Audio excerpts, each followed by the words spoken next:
మహానాడు వచ్చిందంటే టీడీపీ కార్యకర్తలకు పెద్ద పండుగ లెక్క. అయితే ఈసారి జరిగే మహానాడులో తెలుగుదేశం పార్టీ సమూలంగా మారబోతోందా? పార్టీని మరో 40 ఏళ్ల పాటు నడిపించడానికి అవసరమైన కీలక నిర్ణయాలు తీసుకోబోతున్నారా? పార్టీ మూల సిద్ధాంతం స్ఫూర్తితో ప్రస్తుత ప్రజావసరాలకు అనుగుణంగా పార్టీలో కీలక విధాన మార్పులు రానున్నాయా? మహానాడుతో మంత్రి లోకేష్ మార్కు చూపించబోతున్నారా?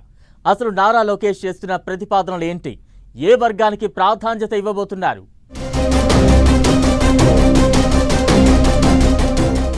మహానాడులో మంత్రి నారా లోకేష్ మార్క్. గతానికి భిన్నంగా నిర్వహణకు లోకేష్ ఆలోచనలు. 6 అంశాలతో పార్టీకి కొత్త లుక్ తెచ్చేందుకు ప్రణాళికలు.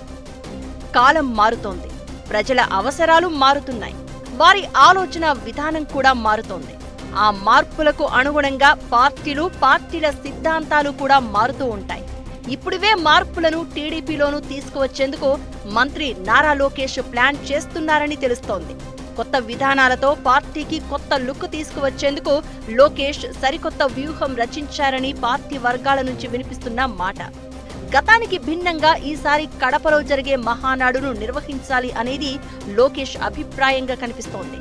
ప్రస్తుత భవిష్యత్ అవసరాలను దృష్టిలో పెట్టుకుని పార్టీకి కొత్త రక్తాన్ని ఎక్కించడమే కాకుండా పార్టీని పరుగులు పెట్టించేందుకు అవసరమైన మార్పులు చేపట్టేందుకు కసరత్తు చేస్తున్నట్లు తెలుస్తోంది.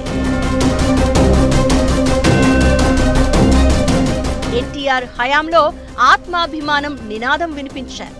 చంద్రబాబు హయాంలో ఆత్మవిశ్వాసం అనే నినాదాన్ని ప్రజల్లోకి తీసుకెళ్లారు. ఇప్పుడు ఆ స్ఫూర్తిని కొనసాగిస్తూ ప్రజలకు, పార్టీకి, కార్యకర్తలకు మంచి భవిష్యత్తును అందించే లక్ష్యంతో సరికొత్త నినాదాన్ని రూపొందించాల్సిన తరుణం ఆసన్నమైందని పార్టీలో ఇన్నర్ టాక్.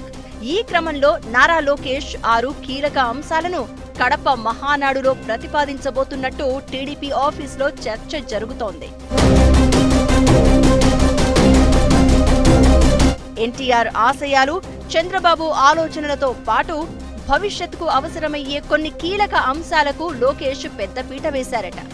మహిళలు, రైతులు, యువత, సామాజిక న్యాయం, కార్యకర్తల సంక్షేమం వంటి అంశాలపై ఫోకస్ పెట్టి లోకేష్ కసరత్తు చేస్తున్నట్టు సమాచారం. తనదైన స్టైల్లో ఓ ఐడియాలజీని లోకేష్ తెర మీదకు తెచ్చే సూచనలు కనిపిస్తున్నాయి.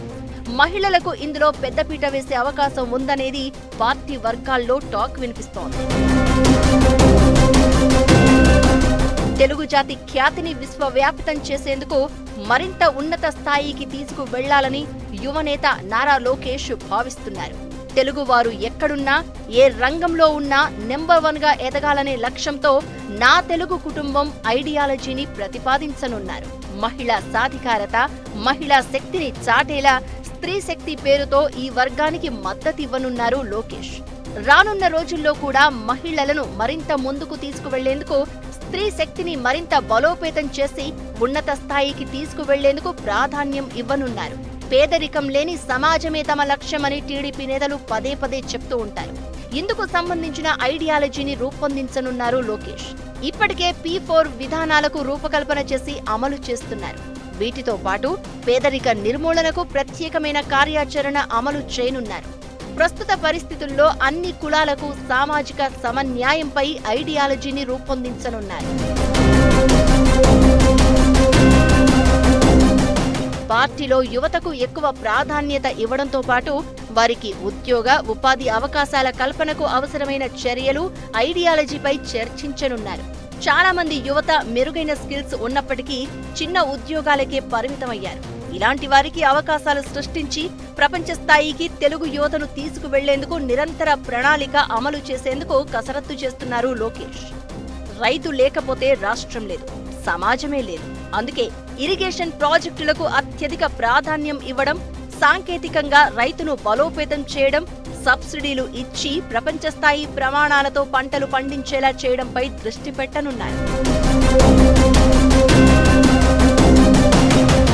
మరోవైపు టీడీపీ కార్యకర్తల సంక్షేమం కోసం వారికి చేయూత అందించేలా ఐడియాలజీ రూపొందించనున్నారు. కార్యకర్తే అధినేత అనేది తెలుగుదేశం పార్టీ నినాదం, విధానంగా ఉండబోతోంది. సీనియర్లను గౌరవించడం, యువతను ప్రోత్సహించడం, కష్టపడే వారికి మద్దతుగా నిలవడం వంటి కార్యక్రమాలు అమలు చేయనున్నారు. టీడీపీ ఆవిర్భావం తర్వాత మొదటిసారిగా మహానాడును కడపలో ఘనంగా నిర్వహించనున్నారు. ఈ మహానాడు వేదికగా నారా లోకేష్ మార్క్ కనిపించబోతోందన్న మాట.